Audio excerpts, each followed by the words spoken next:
Hello, good morning everybody. বাহ, সবাই ready দেখছি। আমরা ব্রেকফাস্ট খেয়ে আবার আমরা ট্রাভেলারে উঠে পড়েছি। এখন আমরা জয়পুরের রাস্তা দিয়ে যাচ্ছি। যেতে যেতে প্রচুর আজকাল কিন্তু মডার্ন আর্কিটেকচার এখানে দেখা যাচ্ছে। আমাদের পিঙ্ক সিটি তো একদিকে আছেই জয়পুরের, তার সঙ্গে প্রচুর মডার্ন আর্কিটেকচার। এই দেখুন আগেকার একটা স্ট্রাকচার দেখা যাচ্ছে, আর্কিটেকচার দেখা যাচ্ছে। আমরা এখন সোজা এগিয়ে চলেছি পুষ্করের পথে। প্রথমে আমরা পুষ্করে যাব, ওখান থেকে আমরা আবার আজমেরে ফেরত আসবো। প্রথমেই আমরা পুষ্কর যাচ্ছি। এটা আমাদের জয়পুর থেকে অ্যারাউন্ড 3.5 hours লাগবে।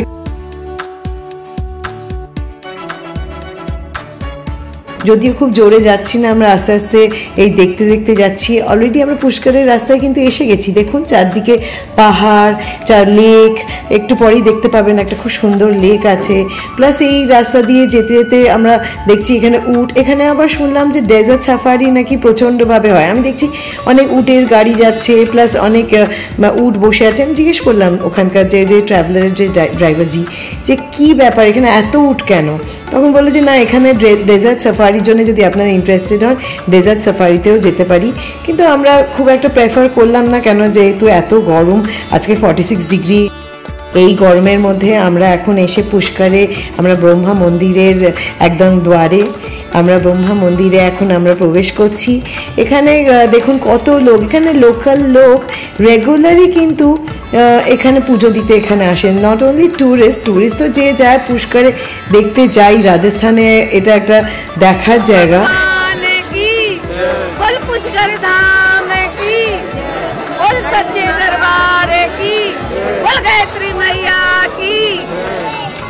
এখানে যে দিদিরা আমাদের সঙ্গে এসেছেন, ওনারা একটা বট সাবিত্রীর একটা ব্রত করেছিলেন আজকে, যেটা ওনারা বাড়িতে বালি বেলু লিলুয়াতে ওনারা করে থাকেন।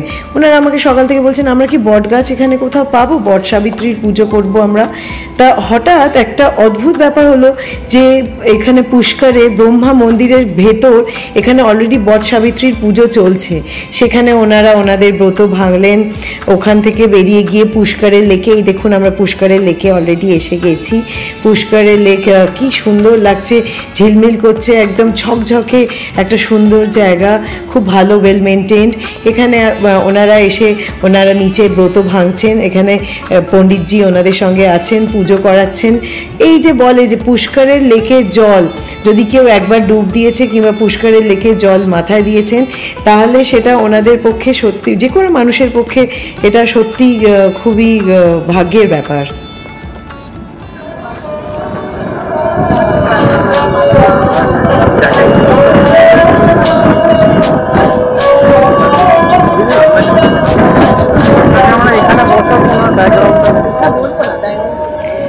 এই মিউজিক দেখে একটা জিনিস কি আপনাদের মনে পড়লো? আমি তো প্রচণ্ড নস্টালজিক হয়ে পড়লাম। আমার ছোটোবেলাকার কথা, হঠাৎ সোনার কেল্লার কথা আমার মনে পড়ে গেল। সোনার কেল্লাতে এইরকমই একটা মিউজিক বাজছে, সে কত বছর আগে। দেখুন রাজস্থানে সেই ঐতিহ্য এখনও সেই চলছে, যে এখনও মিউজিক বাজছে।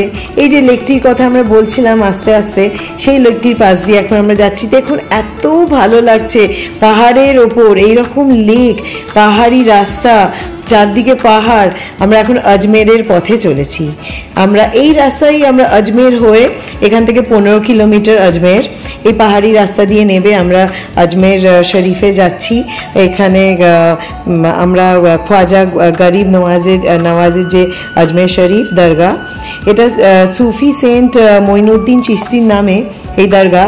আর সবাই জানে যে কত জাগ্রত। যে কোনো মানুষ রাজস্থানে এলে আজমের শরীফ মানে আসবেই, এরকম তো মানে আমি যতবারই রাজস্থানে গেছি, এই নিয়ে আমার 5th টাইম, আমি প্রত্যেকবারই গেছি। এই আমরা এখন আজমেরে পৌঁছে গেছি।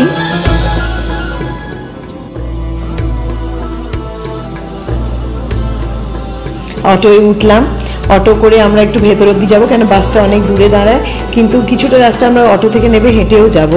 এখানে আপনি জানেন যে মাথা ঢেকে তো যেতেই হবে, মেয়েরা আমরা সবাই দুপাট্টা আছে, কিন্তু ছেলেদের, আমার ছেলে এবং আমার ছেলের বন্ধু, ওদের দুপাট্টা যেহেতু নেই, সেই জন্য ওরা সব এখন ওখানে যে টুপি ওরা নিচ্ছে, অনেক রকম টুপি ট্রাই করা হচ্ছে। ফাইনালি ওরা দুটো টুপি সিলেক্ট করলো, করে আমরা এখন দরগার দিকে আমরা সবাই এগোতে শুরু করলাম। আমরা ভেতর দিয়ে হেঁটে এই দরগার গেটে আমরা এসে গেছি।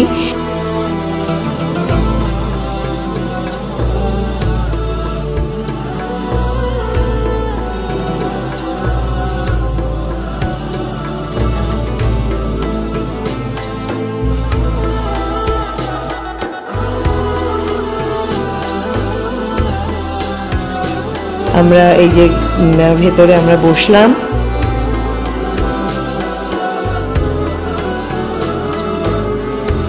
আজহার ভাই এখানে আছেন, এই যে আমি ওনার সঙ্গে কথা বলছি।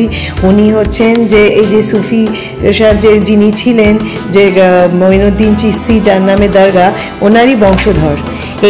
এনাকে আমরা অনেক বছর ধরেই এনার থ্রু দিয়ে আমরা পুজো দেওয়াই। এনারা এমনভাবে নিয়ে যান ভেতরে, নিয়ে গিয়ে আমাদের দরগাতে আমাদের মনস্কামনা পূর্ণ করা, প্লাস আমরা যে ওখানে গিয়ে পুষ্পাঞ্জলি দেওয়া, সবই উনি এত সুন্দরভাবে করেন, আমরা মানে আবেগে আমাদের গলা একদম রুদ্ধ হয়ে যায়। আমরা একে একে মাথায় দরগাতে যে চাদর চড়াবো সেই চাদর প্লাস ফুল সব একে একে আমরা মাথায় তুলে নিচ্ছি। আপনি দেখুন এত সুন্দর ফুল, এত সুন্দর ফুলের গন্ধ।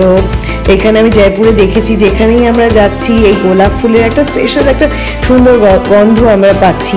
গোলাপ ফুলের পাপড়ি সবাই আমরা মাথায় নিয়ে আমরা দরগার দিকে আমরা ভেতরে, দরগার ভেতর দিয়েই আমরা হেঁটে হেঁটে সেই চিস্তির যে দরগা সেইখানে আমরা ভেতরে আমরা যাচ্ছি চাদর চড়াবো।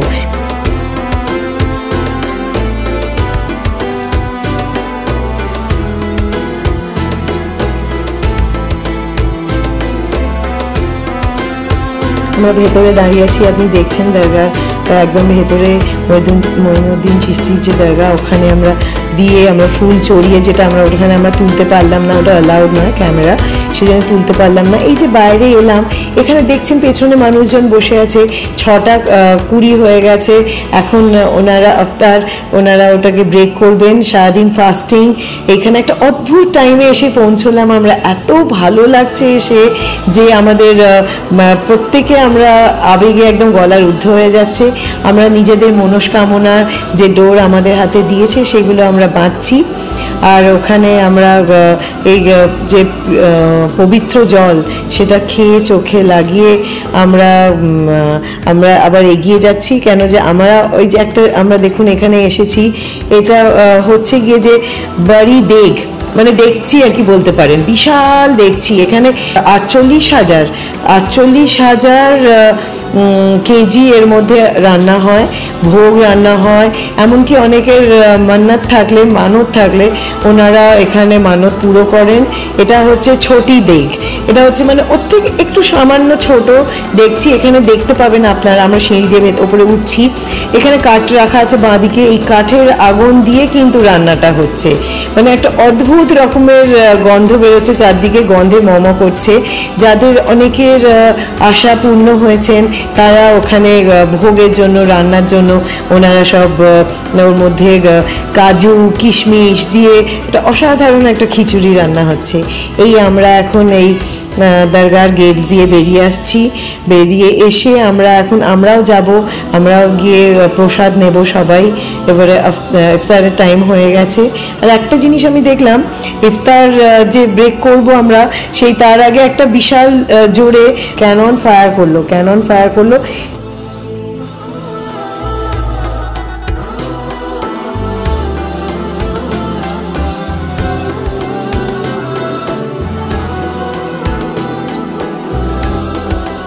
সেই ক্যানন ফায়ার করার পরেই এই যে দেখুন ইফতারের সব জিনিস রাখা আছে, এরপরেই আমরা একে একে বসে পড়েছি। এরপরে আমরা এই যে বড় থালাগুলো দেখছেন, এগুলো সিলভারের, এগুলো কিন্তু এটার ভেতরে করে ভোগ দেওয়া হয়েছিল। আমরা সত্যি ভীষণই লাকি যেটা পেয়েছি, এই চাদরও পেলাম।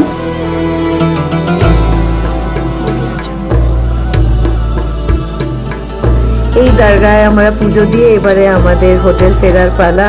সারাদিন অসাধারণ কাটলো, আর এবারে আমরা একে একে সবাই বাসে উঠছি।